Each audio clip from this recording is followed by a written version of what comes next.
Let me ask you a question. How do you know that you're alive?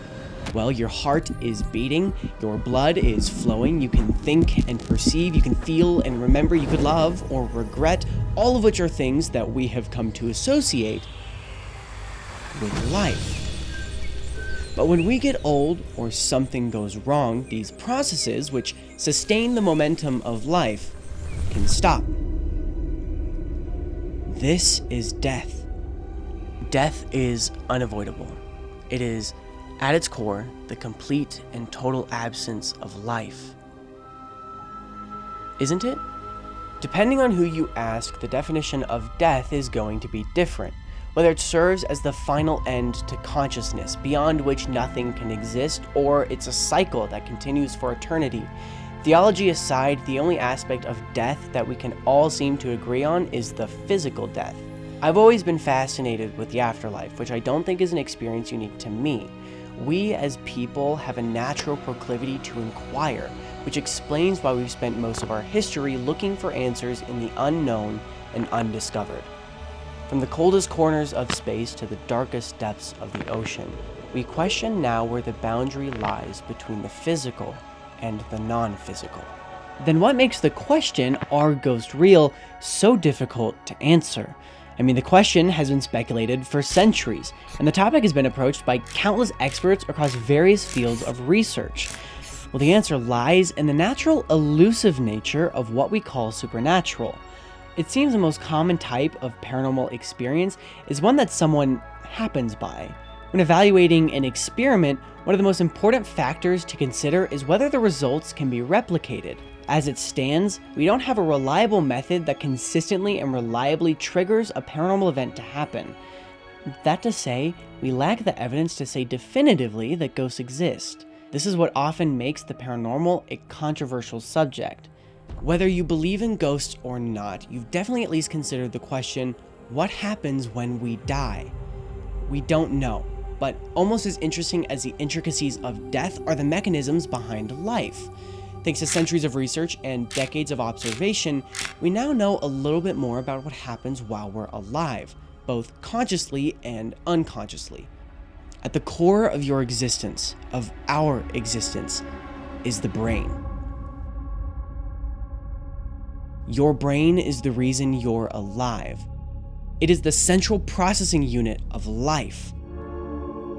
The brain is the most complex thing in the universe, which makes it no surprise that through billions of cells and trillions of connections between those cells, it's imperfect.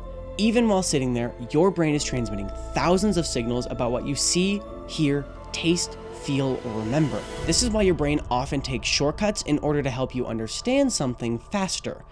This is where those imperfections can truly flourish. But by taking these shortcuts, the brain is prone to making mistakes, to filling in the gaps and painting a reality that doesn't actually exist. And it's within these limitations, the flaws that make us human, where we can begin to lose sight of what's real and what isn't. The concept of life after death extends beyond the boundaries of our senses. So if we want to make a genuine effort at trying to understand it, we first need to turn the focus on ourselves, to understand our limitations and our role in shaping our own reality. So do ghosts truly roam the earth, or are we simply trying to fill in the missing pieces to the puzzle? Much like a ghost would, cognitive biases act invisibly on our world and can influence the way that we make decisions. Although we might be well aware of our own biases, they're impossible to avoid altogether, which, as it turns out, might actually be a good thing. The information that our brains receive from the outside world is incredibly complex, leaving our brain to sort through and process information that we'll never end up using. This is where biases come in handy. By taking the information that we don't need and focusing on the information that we do, we're utilizing heuristics. Heuristics are part of why we can process things in a fraction of a second. And considering the amount of decisions that we make on a daily basis, it shouldn't come as a huge surprise that we're not processing all of them logically. For things like brushing our teeth or tying our shoes, we don't have to think about these processes step by step. We usually just do them. Heuristics explain why the first way that you learn to tie your shoes will typically be the way that you tie them for the rest of your life. But cognitive biases are formed off of our own personal experiences, which can drastically affect how someone would approach something like the paranormal. Let me give you an example. Say you watch a video online that takes place in an old, creaky, abandoned house. Let's also assume this video shows you convincing evidence of paranormal activity. The next time you're in a building with similar attributes, you're much more likely to interpret a sound that you hear not as a creak in the floorboards, but as a ghost lurking in the shadows. All because you watched that video beforehand. But with cognitive biases, it's crucial to stay critical and reflect on the knee-jerk interpretations you might have of different people or events. Make an effort to avoid harmful stereotypes or assumptions that might be based on your own biases. Take the time to thoughtfully process the things in life that matter the most. Most people will fall into one of three categories. The first of which being the ghost believers, which, according to a survey conducted in 2021, accounts for 36% of the population. This leaves another 20% who said they weren't sure, meaning only 43%, less than half, said they didn't believe in ghosts at all. But if there's never been damning scientific evidence to support this, then where is this coming from? A big contributing factor into the massive popularity of the paranormal might be due to its place in history. Ghosts have been a part of human culture for thousands of years, even thought to potentially show up in ancient cave paintings. Although it's difficult to be sure given the significant cultural influences of psychedelic roots, herbs, and fungi. But in our more recent history, there has been an explosion of conversation surrounding the afterlife, originating shortly after the American Civil War, hailed as one of the bloodiest battles in the nation's history. The families of those who were lost were left with very few options when it came to grieving, especially because the information surrounding those deaths was either wrong or completely unavailable. This left bereaved citizens to frantically search for any sense of closure that they could find. And they probably didn't have to look for long before finding the Spiritualism movement. It was during this time that psychic mediums became widespread, Ouija boards could be found in houses across the nation, and seances were held in the White House. In the early 1860s, Mary Lincoln and her husband Abraham would frequently host gatherings in the White House's Red Room, equipped with a dimly lit room, candles, and conversations with the dead. Like many others in this time, Mary Lincoln suffered through frequent encounters with death. Her mother dying when she was just 7 years old, losing 3 out of 4 of her children to disease, and later witnessing the assassination of her husband. The lack of a proper outlet directed Mary Lincoln into spirituality. By hosting seances and trying to communicate with spirits, it offered a sense of closure that the ones she lost might not actually be gone. And this is just expected of people. Experiencing a traumatic loss or life events that are beyond our control, especially in the case of losing a loved one, searching for meaning, whether through spiritualism or otherwise, is simply human. And in a lot of cases, it can add an additional layer of comfort and help you work through it, which at the end of the day is what matters the most.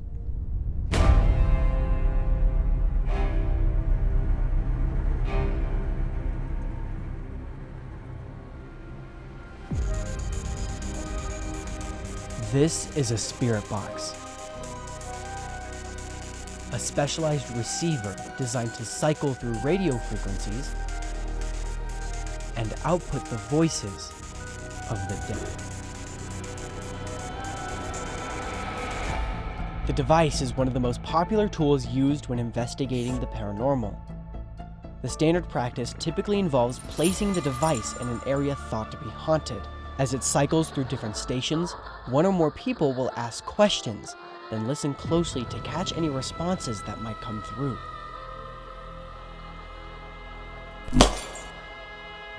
The proposed hypothesis is that ghosts are able to manipulate electromagnetic frequencies, which is why EMF detectors are also commonly used when searching for ghosts. This is what allows them to hijack the signal and use it as a medium of communication. While intriguing, the practice has some flaws. When our brains receive a piece of information, a stimulus, whether it be visual, auditory, or a different sensory input, it uses a storage house of pre-existing information to compare that stimulus to. This template information is based on many different things, including past experiences, beliefs, or context of the situation. This template acts as a filter for the incoming stimulus, causing you to perceive it and any other information at the time in a specific way. This is known as a perceptual set, a cognitive bias that predisposes you to perceive available sensory information in a specific way. Perceptual sets, in part, help explain why we can hear animals saying words in videos online. But they also play a major role in paranormal investigations. If the context of an event can affect your interpretation of it, then going into an environment or using a device with the expectation of finding a ghost makes it much more likely that you'll leave the experience believing you had, even if a more likely explanation is available. So back to the spirit box.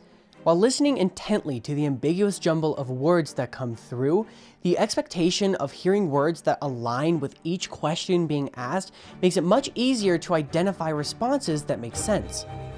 So to find out if there's truly something paranormal at play, I devised an experiment. In 2016, the Estes Method was first introduced, which is a standard spirit box session with the addition of noise-canceling headphones.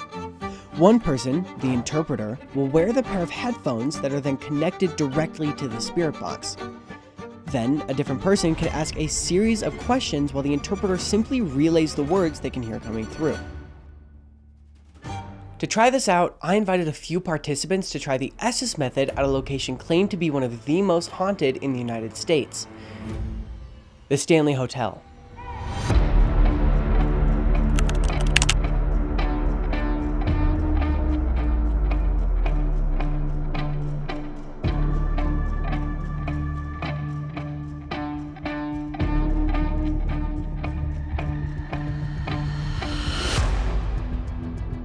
The first stage of the experiment will take place in several different rooms throughout the hotel.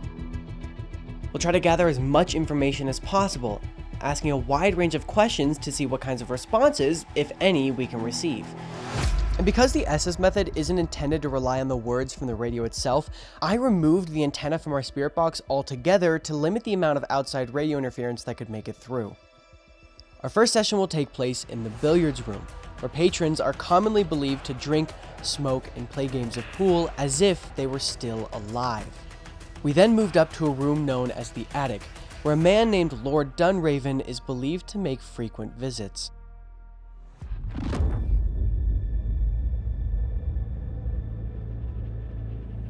Are you ready? Ready? Not yet. Just give me 1 second. All right.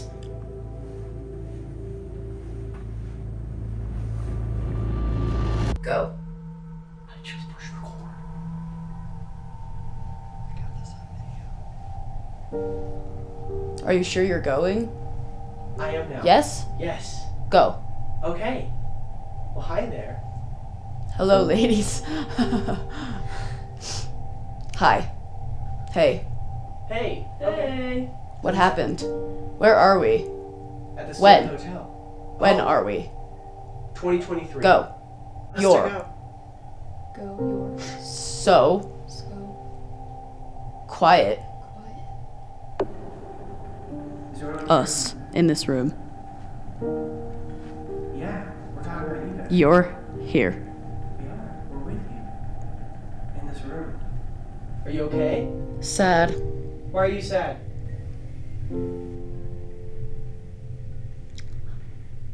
Love. Do you have a lost love? Recently. Who? You're.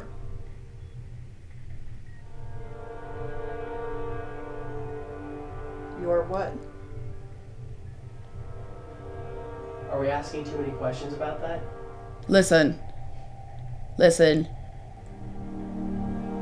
Right. Drunk driving. Is that what happened outside our window earlier? Yeah, it was bad. You are? An asshole.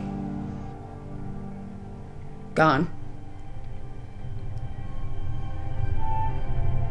No. I'm gone. Then I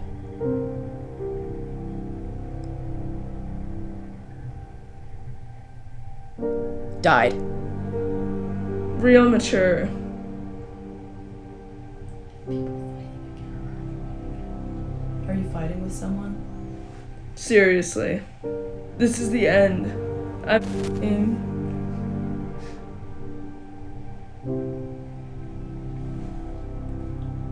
Alone. It sounds like two people yelling at each other. It sounded like someone. It sounded, again, like an Who argument. Who even said that?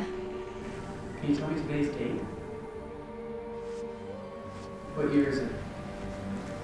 40 1940? and a month. 40 a month. February. It's then. So February 1940. You're just like screaming. Listen to me, please. First, this is the worst test. Can we make it easier on you?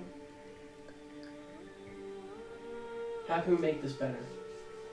Stupid. Do you want You're stupid. Are there two of you in here? Yes. Are you arguing? Yes. About what? No. Do you guys argue a lot? One. Once. Do you know anything about Lord Dunraven? Dumb. Not. Goodbye.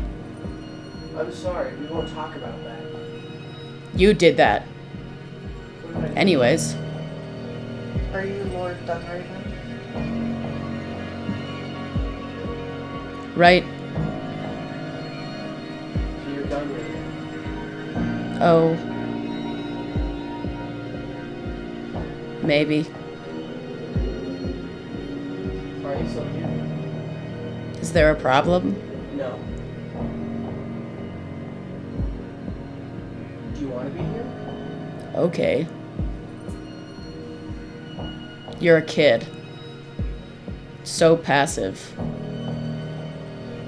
Does that make you upset? Do.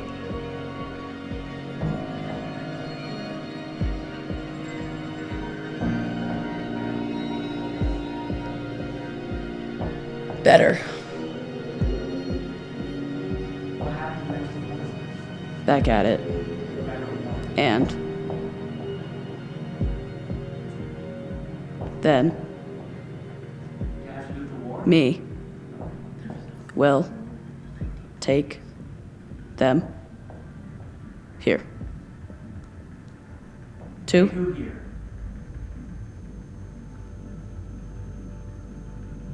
Move it. Do you want us to go again?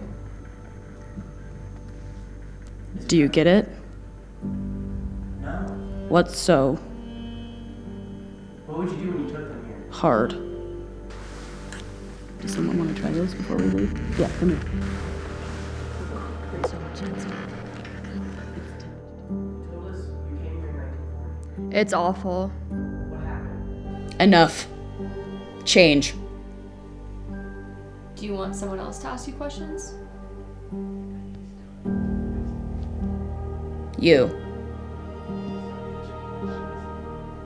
You want me to ask you questions? Your friend.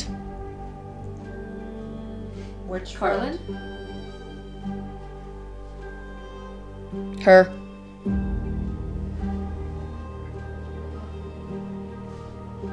What's your name? My name's Carlin. Yes. Did something bad happen? Could you hear it? Call us. Where? Go up. Up where? Not here. Where? Go to the next door. Yes. What room? It's up. What's up? What? Why do you want us to go there? Yes. Do you not want to tell us? Did you go? No. Why do you want us to go there? Just me. Yes. Kinda. Will you be there? Talking. To us? Here. What's there? See.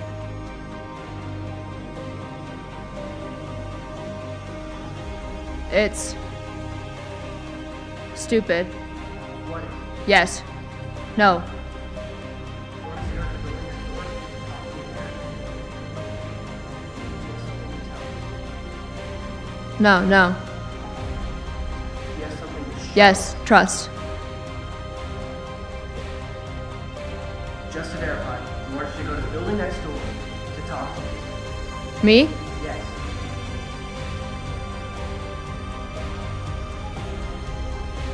Okay. You. Right. Oh. Did any of that make sense? Yes. Too much. Didn't make sense. Okay. full I was like, somebody, bro. I was like, this is gibberish. None of this makes sense.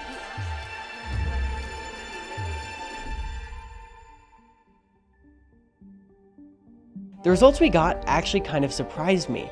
Even going in prepared with the knowledge of cognitive biases, I still found myself spooked by the sessions that we got. It genuinely seems like at various points we received a series of responses to our questions. But even so, there's a few issues with the Estes method that I think are worth mentioning.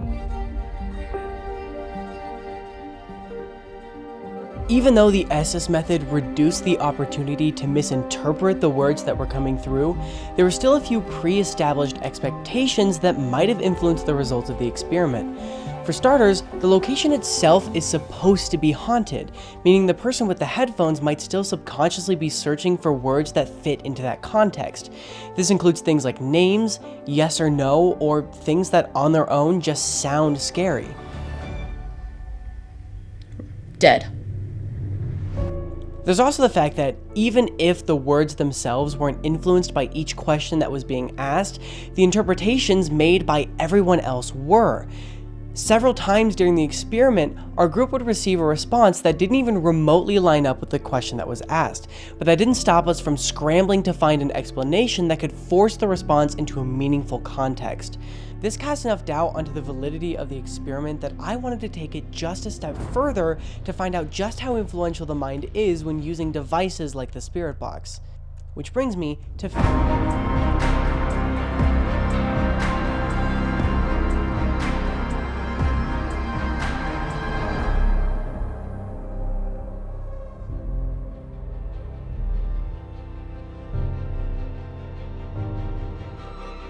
I've done a lot of research about this property, and I discovered not only an archive of all of the history of the people who used to live here, but also of all of the other surrounding houses in the area.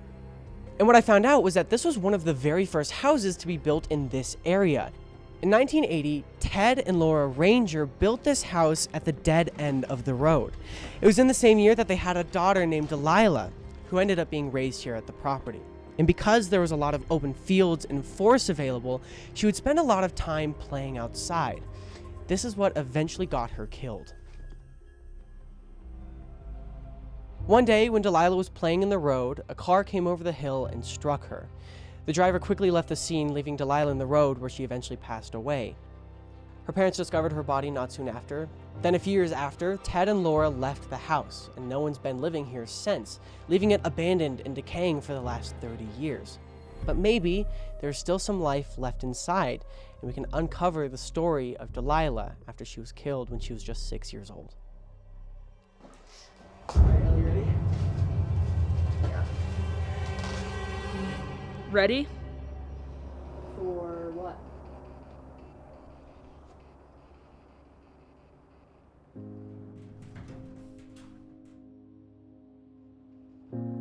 Was that noise you? He's saying like full sentences, but I just like can't hear every part of it.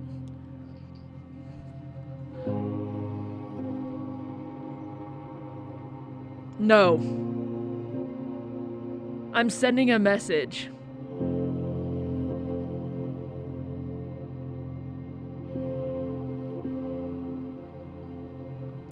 Group. You mean us? It was icy. I just heard it was icy. It sounds like a wife and a husband having a conversation with each other. Yeah, that's what happened to Stanley, remember? Yeah, it sounds like a couple having a conversation.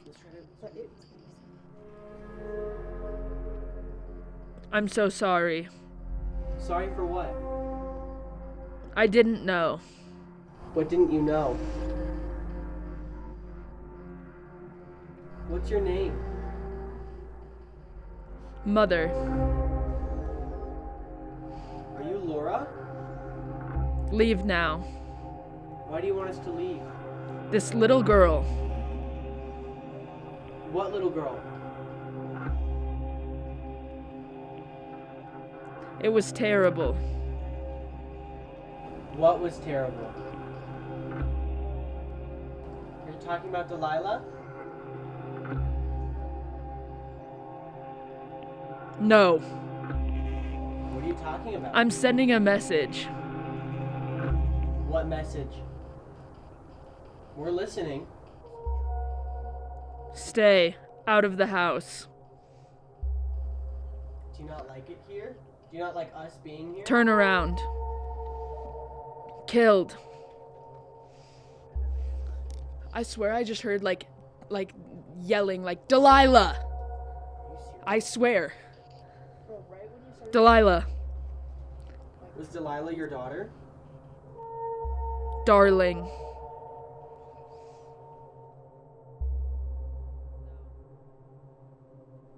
Remember.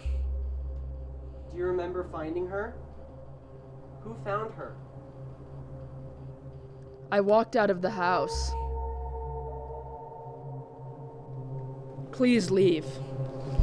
Bro, it keeps asking to leave. And we asked us, do you not want us asking questions about it? And it said, no, I don't like Delilah.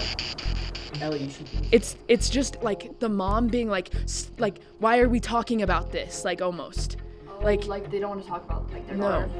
No. They're talking a lot.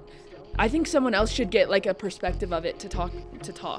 You can kind of see the anger in the man's voice. When you were talking and responding to our questions, it sounds scary. It's like, why are we in the house now, I'm like, it's like it's almost like, why are we talking about this? I don't want to talk about this anymore. It's like everyone comes here and asks him. I'm scared. I don't know why this is freaking me And out. then sometimes you'll hear faint noises of music. Can you stay by me? Okay.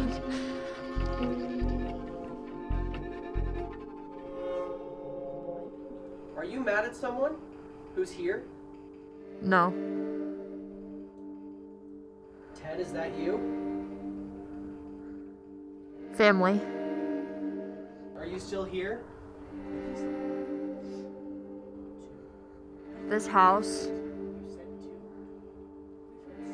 Scared. Are you scared? Home. Get out. I'm not happy. Why aren't you happy? Women. Cover.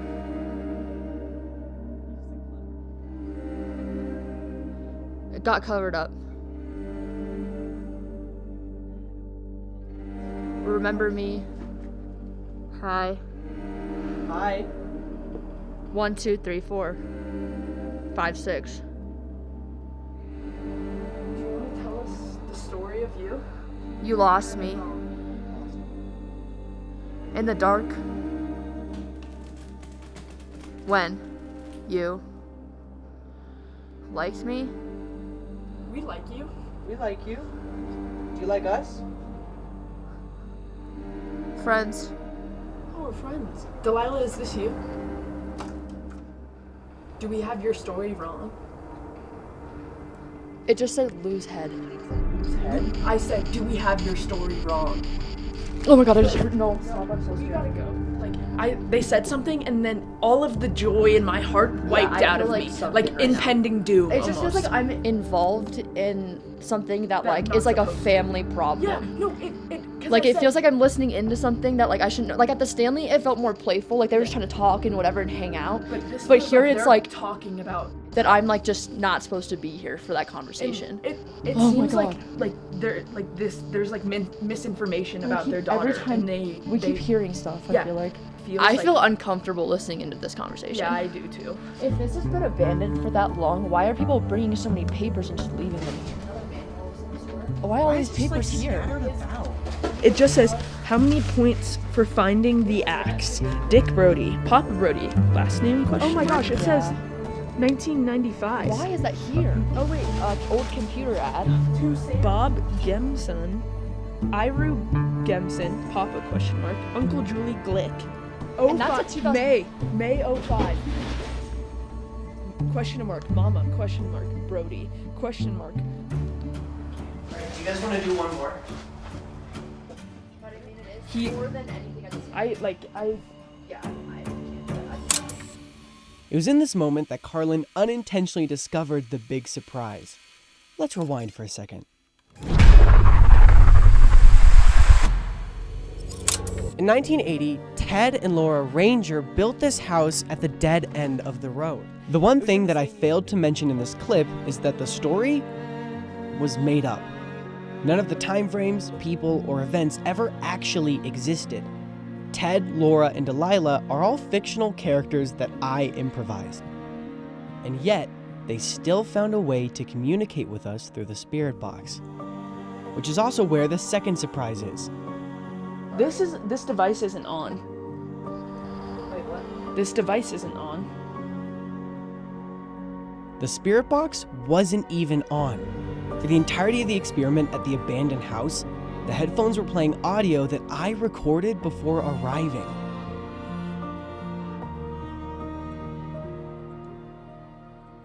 So to recap, I made up a tragic story about a little girl who died at an abandoned house. I came up with a history about the property and the family who allegedly lived there. I made sure to tell this story in front of Ellie and Carlin, who would sit down immediately after and try to contact the spirits in question. On top of that, instead of using a live connection to the spirit box like we did at the hotel, I took a pre-recorded audio clip and channeled that through the headphones instead. The results? We had a full-blown conversation with imaginary spirits. So what does this mean for the spirit box? Is it a scam? Maybe. At best, it's an interesting party trick, but it's far from being an accurate tool of measurement. It's also hard to say outright because the experiment itself is far from being scientifically founded. There wasn't a clearly defined control. One of the participants wasn't able to make it to the second trial. The audios for the spirit box were taken at different times in different locations. The list goes on. The experiment wasn't really designed to be. Just because I didn't definitively prove that ghosts do or do not exist, that isn't to say the results don't demonstrate anything remarkable, because I believe they absolutely do. The test showed that perceptual sets with a little mix of confirmation bias were enough to take a story that I made up and bring it to life by manifesting the characters through the noise of a cycling radio. That in itself should qualify as paranormal. The mind is astonishingly powerful at supporting its own beliefs, which is something that I've already talked about before.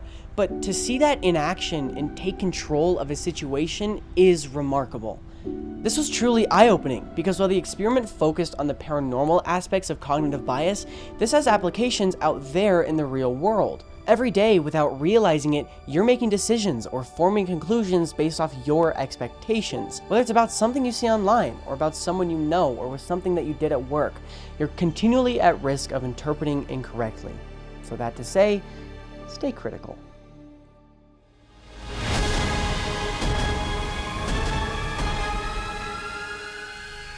The existence of ghosts is still something that is heavily debated in the scientific community. But if we assume that ghosts did, beyond a shadow of a doubt, exist, then we could also consider some of the implications that go along with it. Starting first by understanding a little bit more about emotions and brain chemistry.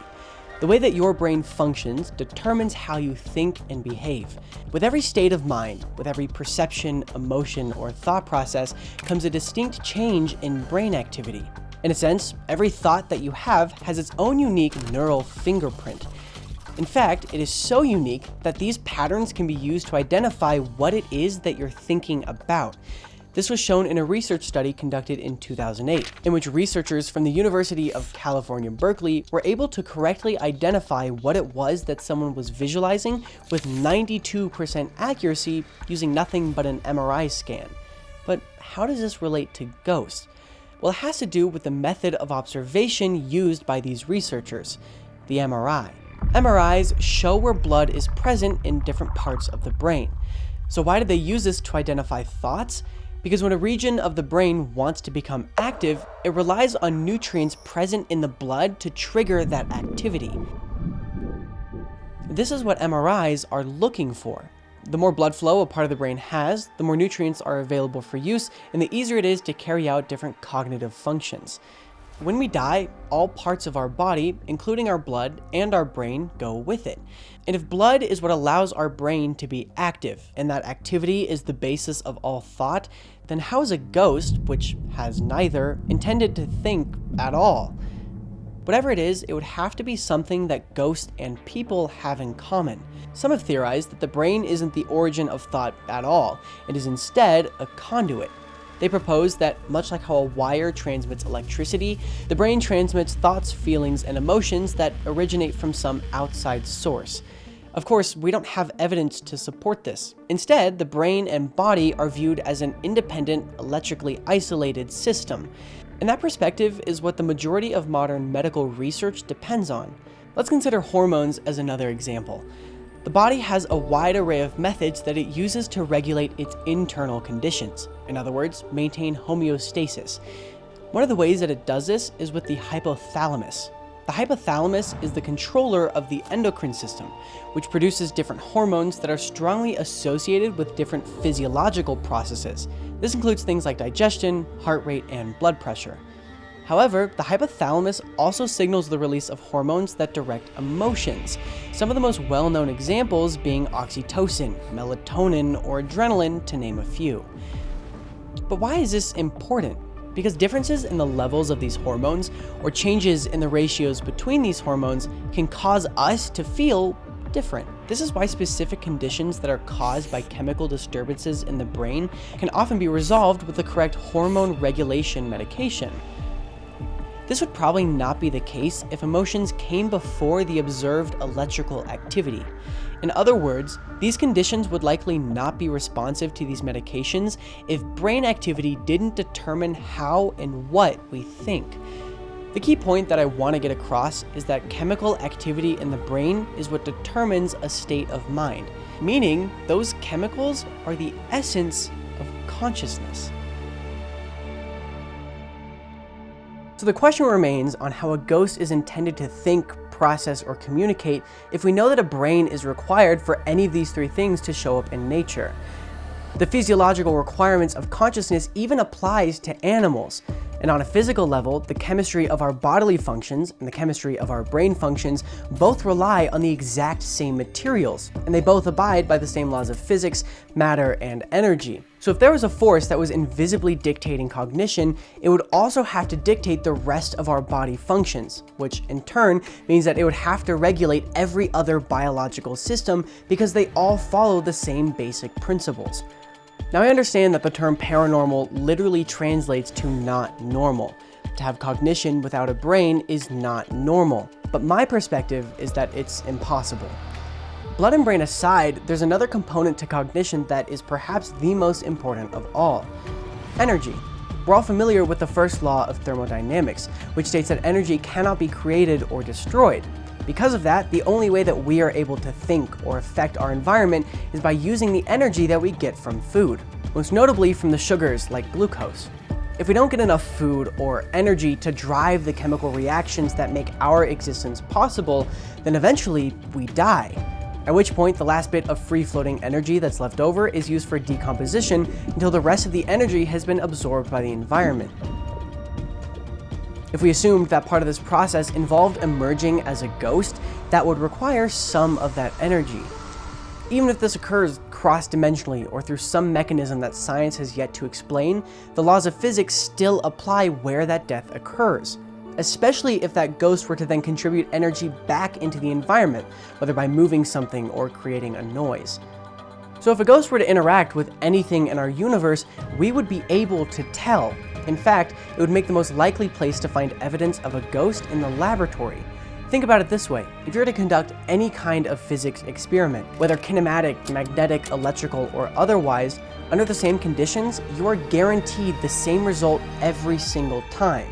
And this fact has persisted forever because the laws of physics have never been observed to be broken. Ever. Consider how many sensitive instruments rely on tightly regulated, stable electrical conditions in order to take measurements.